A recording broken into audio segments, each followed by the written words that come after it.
This is my 2014 Toyota Aygo, and as you can see, it's been in an accident, which is why I got it for a fraction of the price as what it would cost in new condition. And we are going to go over what's been damaged, how it's been damaged, and how easy it is to fix. Let's jump into it. Now, I'm going to talk you through what's been damaged and what we need to replace. Front bumper, cha-ching. This side right wing, it's going to need fixing as the door won't actually open. Bonnet hinges, because the entire car is shifted over to the left. Last but not least, fairly obvious one, the headlight's missing, and you kind of need those. One other thing, the water bottle's cracked, and it's very definitely not going to hold any water at all. As you can see, the crash bar has actually pierced through the bonnet. Luckily, there is no damage to the crash bar. And on the wing, you may or may not be able to see the slight panel gap that's in the way.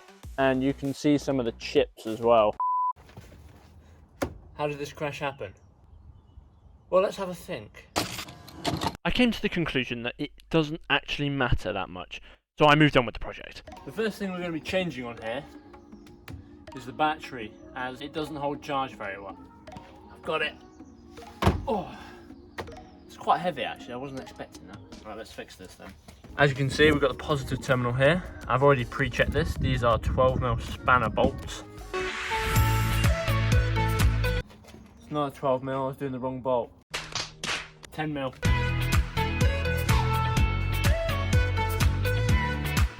Battery is clipped in by this bolt down here. I don't know if you can see that. It'll focus. This bolt right here. Let's go find out what size that is. I'm guessing a 10? 12. Oh, the bolt was on backwards. One bolt. When removing bolts, always place them where you know you can find them. There. Aha! One battery removed. And the new one. And then we just do it in reverse order.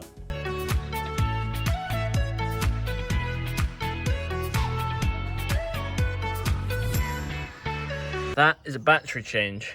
Now it's for the moment of truth. Does she start? Let's find out.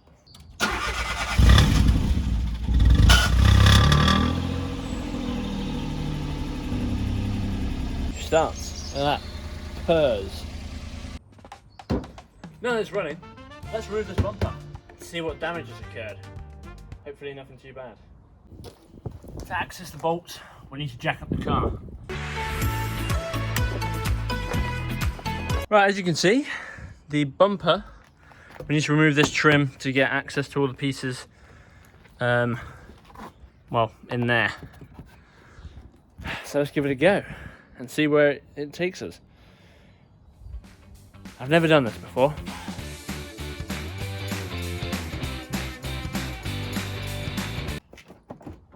Oh, that is part of the bumper. Oh, okay. That was easy. You're with me lying on the floor. See these bolts? These ones here. Oh, where is it? I've lost it. There it is. That's it. We need to remove all those. Found the issue. I was unscrewing the wrong bolt. I now have the right bolt.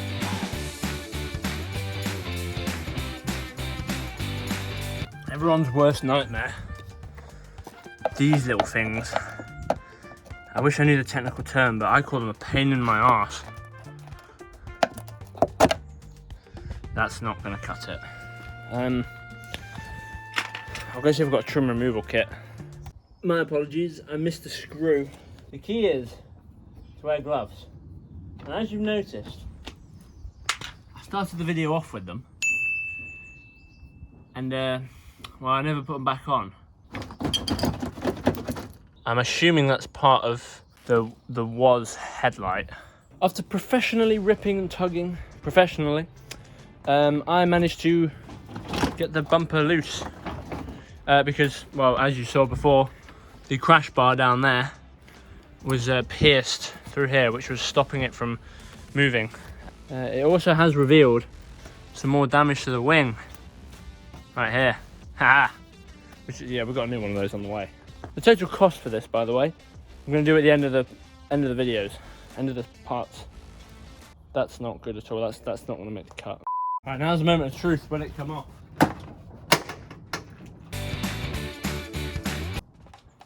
In my professional opinion, that's off. There you go. So that has revealed this piece of the foam part that every single car seems to have. That, you know, that's going to save your life. That is. And these bits, which obviously happened when the person driving it crashed.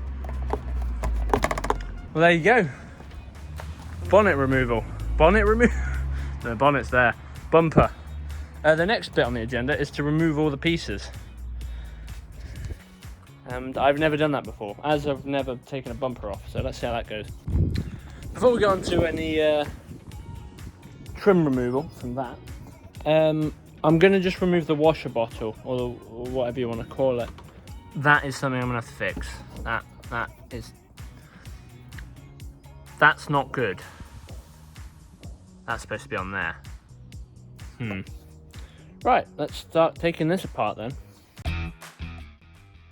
So right now I'm currently unscrewing the 3 bolts that hold in the washer bottle. And yeah, you'll see. Oh, it's clipped in via another bolt. I realise you can't see what I'm doing. I'll give you a rundown.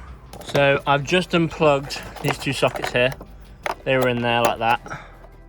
If you can see, yeah, this one was in there, that one was in there. I'm going to have to detach the hoses as well. Right, now this whole bottle should, yeah, do that. Now the wing we'll leave for another video. We'll do that in the second part. Yes, there are parts to this. See this clip here where my thumb is? Oh goodness. Yeah, that clip there. You have to pinch it together and then end up having no skin left to do anything else. It's awesome. I love it. I absolutely love it. Love these things. Oh, I'm too smart. Oh, just exit. Haha. It's been removed. We don't need that. It's a piece of shit. It's made in France. Anyway, let's move on with the bonnet. Bonnet. I keep saying bonnet. Bumper. You know what I mean. I realise the audio in those other clips might not be very good because I've just found out my microphone's been turned off. Anyway, trims. So down here, I've just taken out a screw there, and there's another sneaky one there, as well as various ones on here like bolts and stuff. And it'll be the same on the other side. And we just gotta unclip it all. Simple as. That was a lot easier than I thought it was gonna be.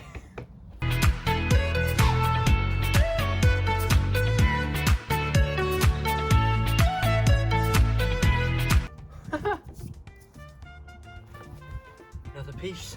So again, this trim piece was sat under there. It's like the ring basically. Just makes it look more appealing, I think, on both sides. So I'll check back in with you once they're both off, and then we can do the grille and that top piece. Hey. That probably took me way longer than it needed to. But the light trims, and same over here, they've all been removed carefully. And now it's the difficult bit. We've got to do the number plate. There we are. Number plate removed. So yeah, now we're just going to do all these trim pieces. Then this go in the bin. What I'm doing here is in fact taking apart all the little clips that hold that first front grille to the bumper. It is so fiddly, and it took me about 30 minutes until all the clips are out. It was a very, very technical job, and you're seeing it in 20 seconds. Come on. Yes! And there's your grille. So whoever buys this car, this is all going to be really clean. Only one more piece left. Let's do it. Now for this final piece of trim, I kid you not, this took me 2 days to complete. I didn't actually finish it here, and you'll see why in a minute. Ain't no way that's working. Come and have a look at this. Look. Right, I don't know how well you'll be able to see this. Look. That is not fitting through that gap. Not one bit. I mean, it doesn't matter about the scuff because that's on the old bumper, but that's not coming off. Gonna have to figure out another way to do that. Why have I left the hardest thing till last? What do I do this to myself? Finally, after hours, I have removed all the trim pieces. I would show you, but I have tidied up since because I couldn't stand the sight of it all. Bumpers finally removed, all stripped apart, ready for the new one. Washer bottles ready. Do need to order a new hose for that, as we've been over. Yeah, and I've just figured out the other one's actually ripped as well, so I'll be changing both of those. And yeah, stick around for the next one because, well, part 2 or episode 2, depending on what I call it, will be out a couple of days after when I post this one. So stick around for that one, and we'll see what happens there. I'll catch you in the next one. Bye.